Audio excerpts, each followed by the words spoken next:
Hai guys, kembali lagi dalam rancangan Tutur Sikit Boleh?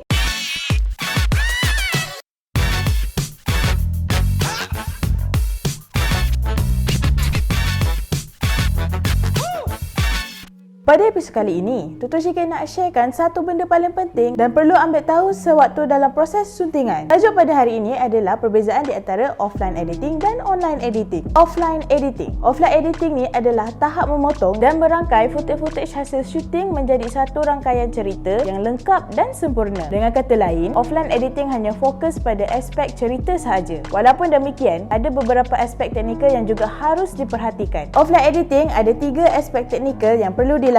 Antaranya ialah pembuatan proxy. Sebelum masuk ke tahap pemotongan dan perangkaian atau raw footage, perlu dikonvertkan terlebih dahulu menjadi resolusi yang lebih rendah dengan proxy. Tujuannya agar proses editing lebih lancar dan tidak berat. Seterusnya, synchronize gambar dan suara. Setelah tahap proxy, hal yang harus dilakukan oleh offline editor adalah melakukan proses sync, di mana seluruh footage dan audio hasil syuting harus disinkroniskan dengan timecode yang ada dan sesuai. Oleh kerana itu, fungsi Clapper sangat membantu dalam tahap ini untuk menentukan ketetapan suara dan visual. Clapper tu apa? Clapper tu adalah satu board atau namanya Clapper board, di mana ketika syuting ataupun sebelum start roll akan ada orang pegang board tu. Dengan tahap ini, offline editor akan memiliki kumpulan seluruh full scenes footage yang akan membantu dalam memilih dan mentafsir footage yang akan dipakai. Akhir sekali adalah memotong dan merangkai cerita. Memotong dan merangkai cerita ni adalah memilih dan memotong footage yang telah disinkroniskan. Di sini merupakan peranan offline editor dalam menyusun cerita, di mana offline editor akan fokus pada flow, pace dan timing dari potongan-potongan gambar ataupun video tersebut. Seorang offline editor harus boleh mengkomunikasikan cerita dan emosi dalam potongan dan susunan footage yang ada. Dalam tahap ini juga, offline editor sudah mula masukkan efek suara dan dummy music untuk membantu offline editor menemukan feel yang tepat. Setelah semuanya selesai dan sesuai yang diinginkan, offline editing selesai dan dapat dikatakan picture lock, di mana picture lock tidak boleh diubah lagi secara flow dan potongan gambar. Okey, itu offline editing. Sekarang apa itu online editing? Online editing ni merupakan proses touch up dari hasil offline editing dengan penambahan color grading, efek visual,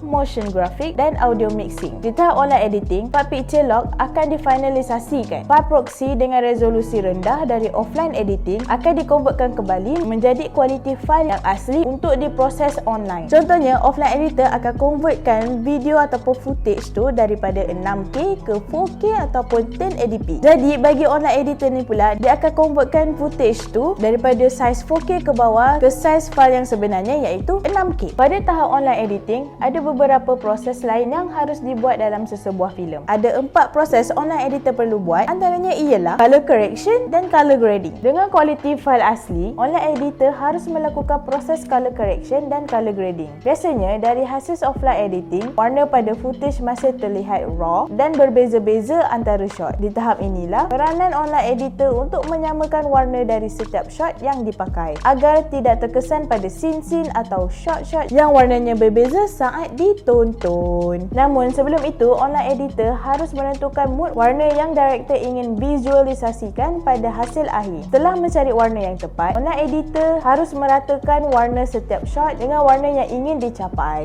Color grading akan berperanan penting untuk menentukan mood dalam video. Untuk pengetahuan semua, jika korang semua ingin mengenal pasti apa itu color grading ataupun color correction, korang boleh tengok video daripada sebelum-sebelum ini tentang color correction dan color grading. Okey, seterusnya visual effect dan CGI. Tahap selanjutnya dalam online editing adalah menambahkan efek visual dan CGI jika diperlukan dalam sesebuah cerita. Efek visual seperti cahaya, asap ataupun tambahan objek pada background untuk memperindah ataupun memperbaiki gambar. Contohnya, korang boleh menambahkan awan di langit yang mendung dalam proses ini, ataupun menghapus objek yang kacau dari hasil syuting, termasuk menambahkan motion untuk keperluan tipografi dan juga menambahkan subtitle pada video, sound design dan music composing. Selain finalisasikan untuk visual, dalam online editing juga ada finalisasi untuk music dan audio. Korang boleh mengganti muzik dummy korang dengan muzik original scoring. Dengan ini, sound designer akan menyusun suara, menambahkan efek suara dan mendesain karakter suara agar gambar atau animation semakin hidup. Di saat yang sama, music composer mula membuat muzik, rakaman dengan pemain muzik dan menyusunnya agar cerita semakin kuat. Setelah muzik dan audio yang diinginkan telah sesuai, maka elemen audio maupun muzik akan dimixing, akan besar dan layering suara terjaga. Mastering. Tahap terakhir adalah tahap mastering. Mastering adalah proses mencantumkan gambar ataupun footage dan suara final hasil olahan colorist, music composer, visual effect artist dan sound designer. Hasil akhir akan dijadikan master atau